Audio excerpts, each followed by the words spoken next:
बीटाचे बरेचसे पदार्थ तुम्ही खाल्ले असतील, बीटाचा डोसा असो किंवा बीटाची कोशिंबीर. त्याच प्रकारे आज आपण करूया बीटाची मसाला पुरी. त्यासाठी लागणारं साहित्य: आलं, लसूण, बीट, कोथिंबीर, मिरची मिक्सरमधून बारीक करून घ्यायची. गव्हाचं पीठ घ्यायचं. गव्हाच्या पिठामध्ये 1 चमचा हळद, ओवा, त्यासोबत मिक्सरला बारीक करून घेतलेलं आपलं ते बीटाचं मिश्रण घालून घ्यायचं आहे. 1 वाटी रवा घालायचा आहे बारीक, 1 चमचा तेल आणि चवीनुसार मीठ घालून आपल्याला ते घट्ट पीठ मळून घ्यायचं आहे. जास्त पातळ करायचं नाही आणि ते 10 मिनटं झाकून ठेवायचं. त्यानंतर त्या पिठाचे छोटे छोटे गोळे करायचे आणि लाटून घ्यायचे. जास्त पातळ नाही आणि जास्त जाडही नाही, मीडियम अशा पुऱ्या लाटून घ्यायच्या दोन्ही बाजूंनी.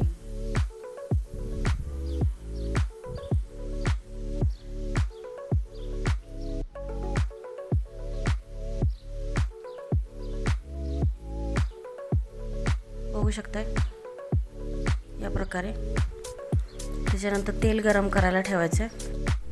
गरम तेलामध्ये पुरी सोडायची आहे आणि झाऱ्याच्या साहाय्यानं दाबून अशी पुरी तळून घ्यायची.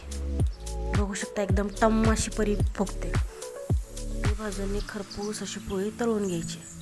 झाल्या आपल्या बीटाच्या पुऱ्या तयार. तुम्ही तिला कोणत्याही भाजीसोबत खाऊ शकता किंवा नुसत्या दह्यासोबतही खाऊ शकता. व्हिडिओ आवडल्यास लाईक, शेअर, कमेंट आणि सबस्क्राईब करायला विसरू नका. पुन्हा भेटूया अशाच नवीन रेसिपींसोबत. तोपर्यंत धन्यवाद. मस्त खा आणि स्वस्त राहा.